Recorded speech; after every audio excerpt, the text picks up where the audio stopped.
நான் படிக்க ஆரம்பிக்கிறேன் சார். அது வந்து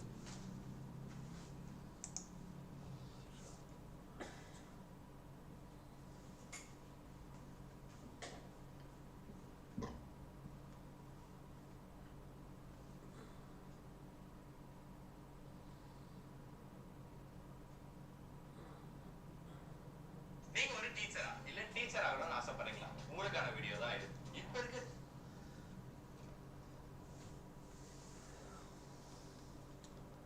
குட் ஈவினிங். இப்போது நம்ம உங்களோட சிலபஸில் இருக்கக்கூடிய தலைப்பு கொஞ்சம் நைட்டு நேரம் இதை கேட்டுட்டு தூங்குனீங்க அப்படின்னா உங்களுக்கு நல்லாயிருக்கும். இந்திய அரசியலமைப்பின் முன்னுரை, தத்துவ அம்சங்கள், முக்கிய அம்சங்கள் மற்றும் ஆதாரங்கள், ஒன்றிய மாநிலங்கள் மற்றும் யூனியன் பிரதேசங்கள், குடியுரிமை, அடிப்படை உரிமைகள், அடிப்படை கடமைகள், இதில் இருக்கக்கூடிய கொஸ்டின்ஸ் அண்ட் ஆன்சர்ஸ் நம்ம பார்ப்போம். அதாவது ப்ரீவியஸ் இயர்ஸ் கொஸ்டின்ஸு அது ஒரு அதே கொஞ்சம் பார்த்துக்கிட்டோன்னா லாஸ்ட் டைமு கொஞ்சம் ரீகால் பண்ண மாதிரி உங்களுக்கு இருக்கும். அதே பார்ப்போம். அரசியலமைப்பு ஈஸியாக இருக்குது அப்படின்னு சொல்லிட்டு பார்க்காதீங்க. அது வந்து உங்களுக்கு லாஸ்ட் டைமு அந்த டேட்டு இதுகள்லாம் உங்களுக்கு ஓரளவுக்கு யூஸ்ஃபுல்லாக இருக்கும். ஏன்னா பாலிட்டியில் உங்களுக்கு 30 மார்க்கு 2Aவுக்கு, 60 மார்க்கு 2க்கு. ஸோ ரொம்ப முக்கியமான மேஜராக ரோல் ப்ளே பண்ணக்கூடியது. 2க்கு வந்து எந்த விதத்தில் யூஸ் ஆகும் அப்படின்னம்னா உங்களுக்கு அந்த கண்டென்ட் கொடுக்கறதுக்கு யூஸ் ஆகும். சரி, அரசியல் நிர்ணய சபையின் தற்காலிக தலைவராக இருந்தவர் யார்? தற்காலிக தலைவராக இருந்தவர் யாருன்னா சச்சிதானந்த சின்ஹா. டிசம்பர் 9, 1946 இவர் தற்காலிக தலைவராக இருந்தார். அதுதான் டாக்டர் சத்யானந்த சின்ஹா. இந்திய அரசியலமைப்பு வரைந்து முடிந்தது எப்போ அப்படின்னு சொன்னால் 26 நவம்பர் 1949. இந்திய துணை குடியரசுத் தலைவர் எந்த முறையில் தேர்ந்தெடுக்கப்படுகிறார் அப்படின்னு சொல்லிட்டு மாநிலங்களவை மற்றும் மக்களவையிலால் தேர்ந்தெடுக்கப்படுகிறார். குடியரசுத் தலைவர் தனது பதவி விலகல் கடிதத்தை யாருக்கு அனுப்பணும் அப்படின்னா துணை குடியரசுத் தலைவருக்கு அனுப்பணும். குடியரசுத் தலைவர் தனது பதவி விலகல் கடிதத்தை யாருக்கு அனுப்பணும் அப்படின்னா துணை குடியரசுத் தலைவருக்கு அனுப்பணும். இது உங்களுக்கு இதெல்லாம் எங்கே கேட்பாங்க அப்படின்னா உங்களுக்கு பார்த்தீங்க அப்படின்னா குடியரசுத் தலைவர், குடியரசு துணைத் தலைவர், பிரதமர், அமைச்சரவை குழு, நாடாளுமன்றம், மக்களவை, மாநிலங்களவை அப்படின்ற வரைக்கும் இருக்குது. நம்ம இப்போது இது வரைக்கும் நான் மாநில அரசாங்கம் அதை பற்றி தான் பின்னாடி சொல்லி கொடுத்துக்கிட்டு இருந்தேன். இதெல்லாம் உங்களுக்கு ஆல்ரெடி குரூப் 2க்கு படிச்சிருக்க எல்லா பேருமே, இந்த ப்ரிலிமினரியில் செலக்ட் ஆகிருக்கக்கூடிய எல்லா பேருமே இந்த பாலிட்டி ஓரளவுக்கு படிச்சுட்டு தான் செலக்ட் ஆகிருப்பீங்க. அதனால் லாஸ்ட் டைம் 1 மார்க்காக பார்த்தா உங்களுக்கு யூஸ்ஃபுல்லாக இருக்கும்.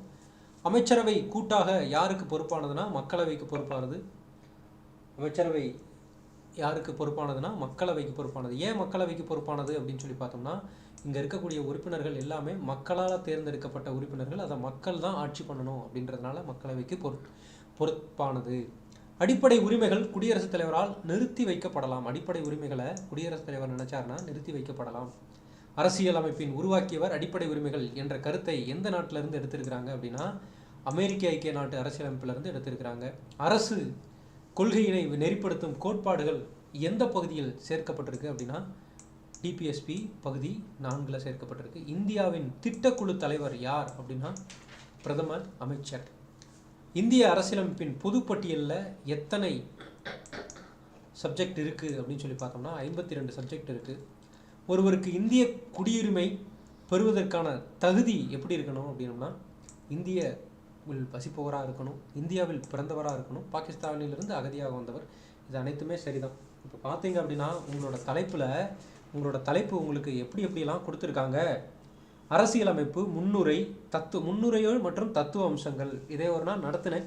திருப்பியும் நம்ம உங்களோட எக்ஸாம் இருக்க வரைக்குமே நான் சொல்லியிருக்க மாதிரி தான் தமிழ்நாடோட வரலாறு, தமிழ் சமூகம், பண்பாடு, தொழில் அந்த பாடமும், அதில் நீங்கள் கேட்டிருந்த மாதிரி இலக்கியவாதிகள், ஊடகவியலாளர்கள், பெண் உரிமை செயல்பாட்டாளர்கள், இந்த மாதிரி பாடம். அதாவது உங்களோட தேடினாலும் கிடைக்காது, நானும் தேடி எடுத்து கண்டென்ட்டாக கொடுத்துட்டேன் அப்படின்னா உங்களுக்கு லாஸ்ட் டைம் யூஸ்ஃபுல்லாக இருக்கும். அதே மாதிரி எக்கனாமிக்ஸில். ஸோ முடிஞ்ச அளவுக்கு இந்த 10 நாட்களுக்குள்ளே உங்களுக்கு இதெல்லாம் நம்ம பார்த்துக்கலாம். இன்றைக்கி வந்து இதை பார்ப்போம். அதனால் இது லாஸ்ட் டைம் உங்களுக்கு அது ஒரு 1 மார்க் டைப்பில் ரிவிஷன் பண்ணி வச்சுக்கிட்டிங்கன்னா லாஸ்ட் டைமும் யூஸ்ஃபுல்லாக இருக்கும். உயர்நீதிமன்ற நீதிபதிகள் ஓய்வு பெறக்கூடிய வயது என்னன்னா 62. உச்சநீதிமன்ற ஆலோசனை வழங்கும் அதிகாரத்தை பெற்றிருப்பது எந்த விதியின் கீழனா 143. குடியரசுத் தலைவர். இந்திய உச்சநீதிமன்றம் அரசியலமைப்பால் அமைக்கப்பட்டது, கான்ஸ்டியூஷன் பாடி. இது வந்து ஒரு கான்ஸ்டியூஷன் பாடி. இந்திய பாராளுமன்றம், குடியரசுத் தலைவர். அது யார் யாரை கொண்டு இருக்கிறது பாராளுமன்றம்னா குடியரசுத் தலைவர், மக்களவை, மாநிலங்களவையை கொண்டு இருக்கு. நம்பிக்கையில்லா தீர்மானம் மக்களவையில் அறிமுகப்படுத்தணும் அப்படின்னா குறைஞ்சபட்சம் 50 உறுப்பினர்களோட ஆதரவு தேவை. மக்களவையில் தலைவர் அவையில் வாக்குகள் சமமாக இருக்கும் பொழுது வாக்களிக்க உரிமை பெற்றிருக்கிறார், விதி எண் 100 படி. இதெல்லாம் ஒரு கொஸ்டின்லேயே கூட கேட்டிருந்தாங்க. ஸோ இது எல்லாமே ப்ரீவியஸ் இயர் கொஸ்டின் தான், அதிலிருந்து ஹிண்ட்ஸ் எடுத்தது தான். ஸோ நம்ம வந்து தியரியாக படிச்சிருப்போம். லாஸ்ட்டு டயத்தில் உங்களுக்கு இந்த மாதிரி 1 மார்க்லாம் பார்த்துட்டோம் அப்படின்னோம்னா ஒரு குயிக் ரிவிஷன், அந்த மாதிரி ரிப்பீட்டேஷன் பண்ணிக்கிட்டே இருக்கிறதுக்கு நம்மளுக்கு யூஸ்ஃபுல்லாக இருக்கும். பின் வருவனவற்றுள் அடிப்படை உரிமைகளின் பாதுகாவலன் யார்? அடிப்படை உரிமைகளின் பாதுகாவலன் உச்சநீதிமன்றம், நீதித்துறை. இந்திய குடிமகனுக்கும் அரசியலமைப்பு பரிகாரம் காணும் உரிமை எந்த இதில் வழங்கப்பட்டிருக்குது அப்படின்னா 32. அடிப்படை உரிமைகளில் 32. சமத்துவ வாக்குரிமை அளிப்பதன் மூலம் ஏற்படுவது அரசியல் சமத்துவம் ஏற்படுது. நீதி மறுபரிசீலனை அப்படின்றது சட்டங்கள் நீதித்துறையை மறுபரிசீலனை செய்கிறது. இந்திய அரசியலமைப்பின் எந்த பகுதியின் கீழ் 14 வயதுக்குட்பட்ட குழந்தைகளுக்கு இலவச கட்டாய கல்வி வழங்க வழி செய்யப்பட்டுள்ளது அப்படின்னா அரசு வழிகாட்டு நெறிமுறை கோட்பாடுகள். 14 வயதுக்குட்பட்ட குழந்தைகளுக்கு 45 படி என்ன சொல்கிறாங்க அப்படின்னாக்க குழந்தைகளுக்கு இலவச கட்டாய கல்வி வழங்கணும் அப்படின்னு சொல்லிட்டு டிபிஎஸ்பிலையும் சொல்லியிருப்பாங்க, அடிப்படை உரிமைகள்லையும் சொல்லியிருப்பாங்க. 21A சேர்த்துருப்பாங்க. டிபிஎஸ்பிலையும் இருக்கும், அரசு வழிகாட்டு நெறிமுறை கோட்பாடுகள்லையும் இருக்கும். அதுக்கடுத்து பார்த்தோம்னா எந்த அரசியலமைப்பு திருத்தத்தின் மூலம் அடிப்படை கடமைகள் வரையறுக்கப்பட்டிருக்கு அப்படின்னா 42வது அரசியலமைப்பு திருத்தம். 42வது அரசியலமைப்பு திருத்தம். 44வது அரசியலமைப்பு திருத்தம் அமல்படுத்த பின் சொத்துரிமை அடிப்படை உரிமைகளிலிருந்து நீக்கப்பட்டு அது என்ன பண்ணியிருக்காங்க, சட்ட உரிமையாக ஆக்கியிருக்காங்க. எந்த மாநிலத்தின் உயர்நீதிமன்றம் வந்து லட்சத்தீவின் மீது சட்ட எல்லையை கொண்டிருக்கு அப்படின்னா அது கேரளா. இந்திய பாராளுமன்றத்தோட மேலவையின் தலைவர் சமநிலை முரண்படும் பொழுது வாக்களிக்கக்கூடிய உரிமை பெற்றிருக்கிறார். அங்கே பாராளுமன்றத்தோட கீழவையை பார்த்தோம், இது மேலவையில் சமநிலை ஏற்படும் பொழுது அதை வாக்களிக்கக்கூடிய உரிமை யார்கிட்ட இருக்குது அப்படின்னு சொல்லிட்டு பார்த்தோம். அதுக்கடுத்து சட்டம் இயற்றும் சபைகள் மத்தியத்திலும் மாநிலத்திலும், மத்தியத்தில் 2 அவை, தமிழ்நாட்டில் 1 அவை. இந்திய குடியரசுத் தலைவர் தேர்ந்தெடுக்கப்படுவது பாராளுமன்றத்தின் 2 அவைகளில் தேர்ந்தெடுக்கப்பட்ட உறுப்பினர்கள் மற்றும் சட்டப்பேரவை தேர்ந்தெடுக்கப்பட்ட உறுப்பினர்கள் அடங்கிய தேர்தல் குழு அதால் தேர்ந்தெடுக்கப்படுகிறார். அதிகார பிரிவினையின் தந்தை அப்படின்னு சொல்லி அழைக்கக்கூடியவர் மாண்டேஸ்கு. அரசியல் அறிவியலின் தந்தை அப்படின்னு சொல்லக்கூடியவர் அரிஸ்டாட்டில். அரசின் வழிகாட்டு நெறிமுறைகள் எங்கிருந்து எடுத்திருக்கிறாங்க அப்படின்னா அயர்லாந்திலிருந்து எடுத்திருக்கிறாங்க. இந்திய குடியரசுத் தலைவர் மேலவைக்கு நியமனம் செய்யும் அங்கத்தினரோட எண்ணிக்கை வந்து 12 பேரை இவர் மேலவைக்கு நியமனம் பண்ணலாம். கட்டளை பேராணை என்பது செயலுறுத்தும் ஏவல் ஆணை அப்படின்னு சொல்கிறாங்க. திட்டக்குழு அரசியல் சட்டத்திற்கு அப்பாற்பட்ட ஒரு அமைப்பு. திட்டக்குழு அப்படிங்கிறது வந்து அரசியல் அமைப்புக்கு நான் கான்ஸ்டியூஷன் பாடி, அதைத்தான் அப்படி சொல்லியிருக்கிறாங்க. பின் வருவனவற்றுள் எது பன்மை செயற்குழுவில் சிறந்த உதாரணம் அப்படின்னா சுவிட்சர்லாந்து. பஞ்சாயத்து அரசு முறை இந்தியாவில் தோன்றிய ஆண்டு 1959. இந்தியாவின் திட்டக்குழுவை நிறுவிய ஆண்டு 1950. மத்தியில் முதலாவது கூட்டணி அரசாங்கத்தை உருவாக்கியவர் யார் அப்படின்னா திரு மொரார்ஜி தேசாய் அவர்கள். இந்தியாவில் அரசியல் அதிகாரத்தின் பிரதான மூலம் எங்கே இருக்குது அப்படின்னா மக்கள் கையில் தான் இருக்குது. இந்திய அரசியலமைப்பு சட்டம் அளிப்பது வந்து ஒற்றை குடியுரிமை தான் இந்திய அரசியலமைப்பு சட்டத்தில் இருக்குது.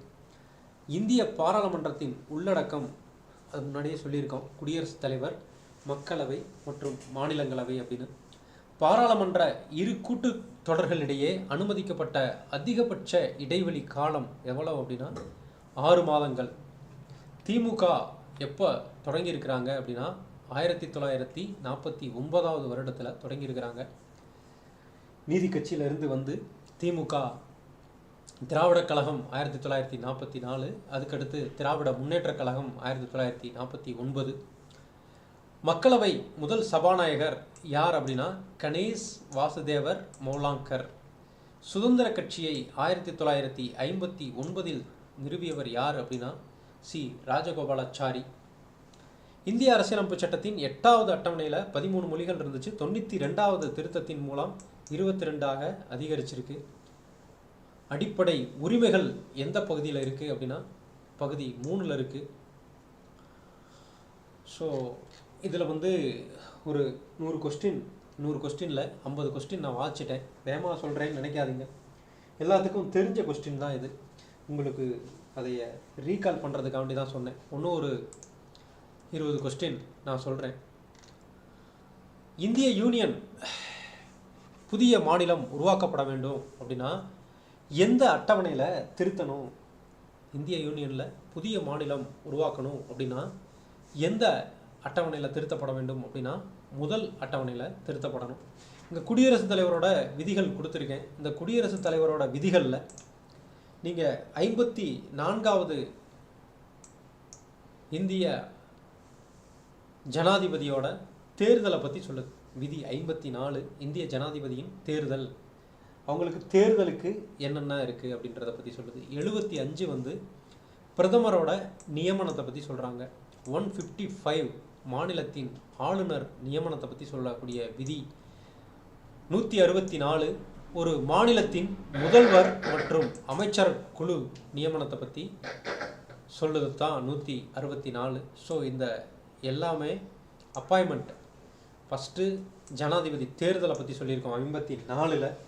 அதுக்கடுத்து 75 பிரதமரின் நியமனத்தை பற்றி சொல்கிறோம். 155 ஆளுநரோட நியமனம். 164 மாநிலத்தின் முதல்வர் மற்றும் அமைச்சரவை குழு நியமனத்தை பற்றி சொல்கிறோம். இதெல்லாம் அப்பாயின்மெண்ட்டு. எல்லாம் அப்பாயின்மெண்ட்டுனா முக்கியம். ஜனாதிபதி எப்படி தேர்ந்தெடுக்கப்படுகிறார், பிரதமர் எப்படி நியமனம் பண்ணப்படுகிறார், எந்த விதியின் கீழே அப்படின்னு பார்க்குறப்ப இதெல்லாம் உங்களுக்கு ரொம்ப முக்கியம். இந்திய அரசியலமைப்பு அரசு நெறிமுறை கொள்கைகளை சேர்த்ததன் நோக்கம் வந்து சமூக மற்றும் பொருளாதாரத்தில் ஜனநாயகம் இருக்கணும்ட்டு. இந்திய அரசியலமைப்பின் 9வது அட்டவணை சேர்க்கப்பட்டது வந்து முதல் திருத்தத்தை கொண்டு வந்து 9வது அட்டவணையில் சேர்த்தாங்க. இந்திய அரசியலமைப்பு சட்டத்தின் எந்த பிரிவுகளில் மாநிலத்தின் வெளிப்புற ஆக்கிரமிப்பு மற்றும் மாநிலத்தில் உள்ளே நடக்கும் பிரச்சனைகளுக்கு எதிராக ஒன்றியத்தின் கடமை அப்படின்னு சொல்கிறது வந்து என்னன்னா 355. கீழ்கண்டவற்றில் யார் அரசியலமைப்பு சபையின் ஒன்றிய அரசியலமைப்புக்கு குழு தலைவராக இருக்கிறாரு அப்படின்னு சொல்லி பார்த்தோம்னா ஜவஹர்லால் நேரு இருந்திருக்கிறாரு. இந்திய அரசியலமைப்பின் நல்லாட்சி கோட்பாடு எதில் பொறிக்கப்பட்டிருக்குது அப்படின்னா அரசு நெறிமுறை கோட்பாடுகளில் பொறிக்கப்பட்டிருக்குது. இந்திய அரசியலமைப்பில் நல்லாட்சி கோட்பாடு அப்படிங்கிறது. இங்கே பாருங்கள், இந்த கொஸ்டின் தெரியலை அப்படிலாம் ஃபீல் பண்ணாதீங்க. இது தெரியல லாஸ்ட் டைம் நீங்கள் காதில் கேட்டுட்டு போங்க. அங்கே போயிட்டு இது ஒரு வேளை இல்லாத கொஸ்டின், உங்களுக்கு தெரியாத கொஸ்டின் தான், ஐயோ அவ்வளோ நம்மளுக்கு தெரியல இவ்வளோ நம்மளுக்கு தெரியல அப்படிலாம் நினைக்காதீங்க. லாஸ்ட் டயத்தில் பந்தய கோட்டத்தை யார் தாண்டுறாங்களோ அவங்க தான் வின்னர். ஸோ அது எப்படி வேணாலும் வரலாம். நான் சொல்லியிருக்கேன். நான் குரூப் 4 அட்டன் பண்ணும்போது உண்மையாக சொல்லணும் அப்படின்னம்னா ஒரு 150 கொஸ்டினுக்கு ஆன்சர் தெரியும். 10-15 கொஸ்டினுக்கெல்லாம் எனக்கு ஆன்சரே தெரியாது. ஆனால் தெரியாது மீன்ஸ் கெஸ் பண்ணி போட்டது. அது மாதிரி அந்த ஸ்பாட்டில் நீங்கள் அந்த 3 மணி நேரத்தில் நீங்கள் என்ன அப்ளை பண்ணுறீங்களோ அதுதான் உங்களுக்கு ஆன்சராக இருக்கும். இப்போ நம்ம மெயின்ஸு குரூப் 2ல் எழுதும் போதெல்லாம் நம்ம நிறையா படிச்சுட்டு போயிருக்கோம். அப்போ போய் அந்த 3 மணி நேரத்தில் அந்த ஒரு கொஸ்டின் 12 மார்க் கொஸ்டின் அப்படின்னா அதுக்கு 8 நிமிஷத்துக்குள்ளே முடிச்சிடணும். 8 நிமிஷத்துக்குள்ளே முடிக்கணும். 8 நிமிஷத்துக்குள்ளே உங்கள் எண்ணத்துக்குள்ளே எவ்வளோ தோணும்? அந்த 3 மணி நேரத்துக்குள்ளே ஏற்படக்கூடிய உங்களோட ப்ரெசன்ஸ் ஆஃப் மைண்டு அப்படின்னு சொல்கிறேன். அந்த ப்ரெசன்ஸ் ஆஃப் மைண்டு தான் உங்கள் வெற்றி தோல்விகளை நிர்ணயிக்குது. அதுபோல் ப்ரெசன்ஸ் ஆஃப் மைண்ட் இருக்குது அப்படின்னு சொல்லிட்டு படிக்காமே விட்டுற முடியாது இல்லையா? அதனால் அந்த லாஸ்ட் டயத்தை இந்த நாளை கடத்தி விடுங்க. அவ்வளோதான் நான் உங்களுக்கு சொல்கிறது. இந்த நாளை கடத்தி விடுங்க, ஹாப்பியாக கடத்துங்க, எந்த பிரச்சனைகளும் இல்லாமல் ஹாப்பியான மூமெண்ட்டு. இந்த மூமெண்ட்டு நீங்கள் வேலை சேர்ந்த பின்னாடி உங்களுக்கு கிடைக்கவே கிடைக்காது. அடித்து சொல்கிறேன். என்ன சார் ஏண்டா வந்தோம் அப்படின்ற நிலைமைக்கு தான். அப்படி இதுக்காண்டி சொல்லலை, உண்மையிலே அப்படி தோணும். என்னடா அது இவ்வளோ கஷ்டப்பட்டு படித்து இதுக்கு தானா அப்படின்ற மாதிரியெல்லாம் தோணும். அதனால் நீங்கள் இந்த காலம் உங்களுக்கு பொன்னான காலம், இந்த கோல்டன் இரா அப்படின்னு வருங்க, குப்தர்களின் காலம், பொன் காலம் அப்படின்ற மாதிரி இந்த உங்களுக்கு படிக்கக்கூடிய காலம் அப்படிங்கிறது அவ்வளோ ஒரு ஆர்வம், அவ்வளோ ஸ்பிரிட்டு எல்லாம் இருக்கும். ஆனால் வேலைக்கு சேர்ந்ததுக்கு முன்னாடி தான் தெரியும், இங்கே நீங்கள் பார்க்குற உலகம், நீங்கள் பார்க்க போகிற உலகம் என்டையர்லி டிஃப்ரெண்ட்டாக இருக்கும். ஸோ நான் பயமுறுத்துறதுக்காண்டி சொல்லலை, நான் உங்களை இப்போதைக்கு ஆற்றுப்படுத்தணும், ஆசுவாசப்படுத்தணுன்றதுக்காண்டி சொல்கிறேன். உண்மையும் கூட, அனுபவம் நீங்கள் சொல்லுவீங்க. அதனால் கொஞ்சம் அந்த இப்போ யாராவது குரூப் 4 கவுன்சிலிங் போகிற மாதிரி இருந்துச்சு அப்படின்னா கேளுங்க, டிபார்ட்மெண்ட் பார்த்து சூஸ் பண்ணுங்கள் உங்களோட எய்முக்கு. நிறையா பேர் சொல்லுவாங்க வேலைக்கு சேர்ந்த பின்னாடி என்ன வேணாலும் சொல்லுவாங்க. பட் உங்களுக்கு தகுந்த மாதிரி யோசித்து முடிவெடுங்க. அந்த இடத்துல கிடைக்கிறதுலேயும் பெஸ்ட்டாக எடுத்துக்கோங்க. அதுக்குன்னு வேலை பார்க்கக்கூடாது அப்படின்ற மாதிரி டிபார்ட்மெண்ட்லாம் நான் சொல்லலை. பட் வேலை பார்க்கணும், பட் உங்களோட கெரியரும் அப்பாகணும், உங்களோட உள்ளூருக்குள்ளே இருக்கிற மாதிரி இருக்கணும். அந்த மாதிரி போஸ்டிங்கை பார்த்துடுங்க, அது உங்களுக்கு நல்லது. ஸோ ஓகே, அரசியல் நிர்ணய சபையின் தற்காலிக தலைவர் முன்னாடியே சொல்லியிருக்கேன், டாக்டர் சக்திதானந்த சின்ஹா, மூத்த தலைவர். அரசியலமைப்பில் 7வது அட்டவணையில் பொது பட்டியலில் எத்தனை துறைகள் இருக்குது? 52 துறைகள். இந்த லாஸ்ட் டயத்தில் பார்க்குறது எதனால யூஸ் ஆகும் அப்படின்னம்னா, உங்களுக்கு அது மைண்டுக்குள்ளே உட்காரும். அந்த போகிற டயத்தில் பார்த்துட்டு ஸ்கூல் பரீட்சை எக்ஸாம் எழுதுவோம், ஸ்கூலில் விட்டு தள்ளுங்க, இந்த காம்படிஷன் எக்ஸாமே எழுதுவோம். போகிற டயத்தில் ஒரு பார்வை அப்படி பார்த்துட்டு போயிட்டீங்க அப்படின்னா அந்த டக்குன்னு ஞாபகம் வரும். அப்படியே கண்ணில் பார்த்தது, காதில் கேட்டது எல்லாமே அங்கே உங்களுக்கு எக்ஸாமுக்குள்ளே யூஸ்ஃபுல்லாக இருக்கும். அடிப்படை உரிமைகளின் பாதுகாப்பு, உச்சநீதிமன்றம். அடிப்படை கடமைகள் எந்த அரசியலமைப்பு சட்ட திருத்தத்தின்படி அரசியலமைப்பில் சேர்க்கப்பட்டது அப்படின்னா 42வது சட்ட திருத்தம். லட்சத்தீவு எந்த உயர்நீதிமன்றம் எந்த அதிகார வரம்பை கொண்டுள்ள? கேரளா. உச்சநீதிமன்றத்தின் முதல் பெண் நீதிபதி பாத்திமா பிவி. இந்திய அரசியலமைப்பு சட்டத்தின் எந்த பிரிவு கல்விக்கான உரிமையை குறிக்கிறது அப்படின்னா அடிப்படை உரிமையில 21A. தேசிய வாக்காளர் தினம் ஜனவரி 25. ஐநா சபையின் படி 18 வயது நிரம்பிய ஒரு நிரம்பாதவங்க குழந்தை அப்படின்னு சொல்றாங்க. 18 வயசு நிரம்பாதவங்க அவங்கள குழந்தை அப்படின்னு சொல்றாங்க.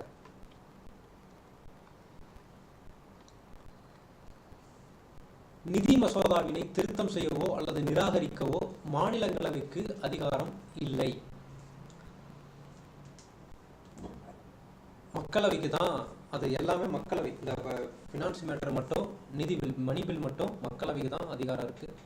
நாடாளுமன்றத்தின் மாநிலங்களவை உறுப்பினர்களோட பதவிக்காலம் 6 ஆண்டுகள். அங்கே 5 ஆண்டுகள்னு கொடுத்துருக்கேன், அதனால 6 ஆண்டுகள் எல்லா பேத்துக்கும் தெரியும்.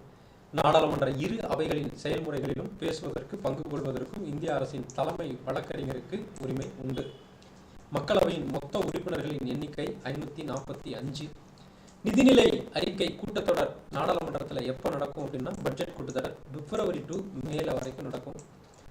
ஸோ இப்போ உங்களுக்கு பட்ஜெட் ஒன்று எடுக்கணும்னே நினச்சிக்கிட்டே இருந்தேன். அந்த பட்ஜெட் உங்களுக்கு 2024 பட்ஜெட்டு, அதோட சிறப்பியல்புகள் கன்ஃபார்மாக நடத்திடுறேன். அது ஒன்று மைண்டுக்குள்ளே ஓடிட்டே இருக்குது. அது உங்களுக்கு யூஸ்ஃபுல்லாக இருக்கும் பட்ஜெட்டை பற்றி. ஏன்னா லாஸ்ட் டைம் குரூப் 2ல் மெயின்ஸில் நான் சொல்கிறது எல்லாமே மெயின்ஸு. உங்களுக்கு நான் ஒன்று சொல்லிட்டு இருக்கேன் அப்படின்னா ப்ரிலிமினரியும் சொல்லுவேன், அந்த மெயின்ஸையும் சேர்த்து சொல்லுவேன். அந்த மெயின்ஸில் இருக்கிறத தான் நான் சொல்கிறேன். நான் மெயின்ஸில் இந்த பட்ஜெட்டை பற்றி ஒரு சிறப்பு அம்சங்கள்னு ஒரு கொஸ்டின் கேட்குறேன் லாஸ்ட்டாக இருக்கக்கூடிய மெயின்ஸ் கொஸ்டினில். சரி, குழந்தை திருமண தடுப்பு சட்டம் 2006. பெண்களுக்கான பணிபுரியும் இடத்துல பாதுகாப்பு சட்டம் 2012. குழந்தைகள் பாலியல் குற்றங்களிலிருந்து பாதுகாக்கக்கூடிய சட்டம் 2012. முதியோர்கள் பாதுகாப்பு சட்டம் 2007.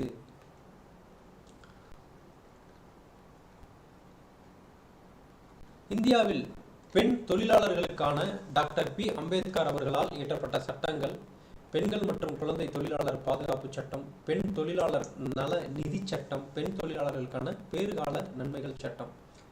மக்களவைக்கும் மாநில சட்டப்பேரவைக்கும் வயது வந்தோர் வாக்குரிமை அடிப்படையில் தேர்தல்கள் நடத்தப்பட வேண்டும் என்று கூறக்கூடிய அரசியலமைப்பு 326. இப்போ தமிழ்நாட்டில் ஈரோடு கிழக்குல இப்போ சட்டமன்றத்துக்கு எலெக்ஷன் நடக்குது. ஸோ இந்த கொஸ்டின்லாம் முன்னாடியே செட் பண்ணியிருப்பாங்க. இருந்தாலும் இந்த தேர்தல்கள் நடத்தணும் அப்படிங்கிற பிரிவு இதெல்லாம் தெரிஞ்சு வச்சுக்கணும். கரண்ட் அஃபேர்ஸ் உங்களோட சிலபஸ்க்கு கடைசியில் என்ன கொடுத்துருப்பாங்க அப்படின்னா நடப்பு நிகழ்வுகள் அப்படின்னு சொல்லி கொடுத்துருப்பாங்க. அதனால இந்த தேர்தல் நடத்துறதோட யார் நடத்துவா, இப்போ மாநில தேர்தலுக்கு அப்படி கூட கேட்கலாம், மாநில தேர்தலுக்கு யார் நடத்துவா அப்படின்னா அது தேர்தல் ஆணையம் தான் நடத்தும். இங்கே தமிழ்நாட்டுக்கு தேர்தல் ஆணையம் நடத்துறது உள்ளாட்சி தேர்தல்கள் மட்டும்தான் நடத்தும். உடைய எம்எல்ஏ தேர்தல் பூராமே அது தேர்தல் ஆணையம், மத்திய தேர்தல் ஆணையம் தான் நடத்தும், இந்திய தேர்தல் ஆணையம் தான் நடத்தும். ஏன் அப்படின்னா நம்ம தமிழ்நாட்டில் இருக்கக்கூடிய தேர்தல் ஆணையம் உள்ளாட்சி அமைப்புகளுக்கு தான் தேர்தல் நடத்தும். ஸோ இதெல்லாம் உங்களுக்கு தெரிஞ்சிருக்கணும். ஏன்னா கரண்ட் அஃபேர்ஸ் அப்படின்னு சொல்லிட்டு ஒரு இது உங்களுக்கு கொடுத்துருக்குறாங்க. அந்த கரண்ட் அஃபேர்ஸ் அப்படிங்கிறதுனால நீங்கள் அதெல்லாம் தெரிஞ்சுக்கிறது ரொம்ப ரொம்ப முக்கியம். ஸோ நாடாளுமன்றம் மற்றும் சட்டமன்ற உறுப்பினர்களின் தகுதி இழப்பினை முடிவு செய்யக்கூடிய அதிகாரம் யார்கிட்ட இருக்கு அப்படின்னா சபாநாயகர்கிட்ட தான் இருக்கு.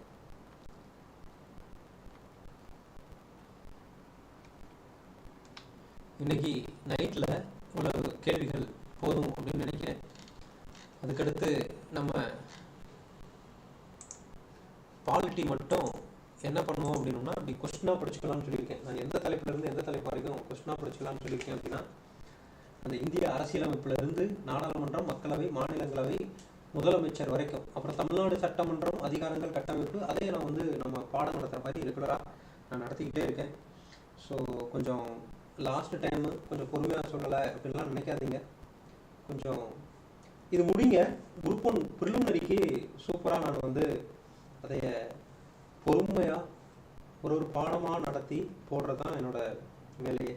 அதனால் இப்போதைக்கு இதை படிச்சுக்கோங்க, பார்த்துக்கோங்க. உங்களுக்கு லாஸ்ட் டைமு யூஸ்ஃபுல்லாக இருக்கும். So thank you.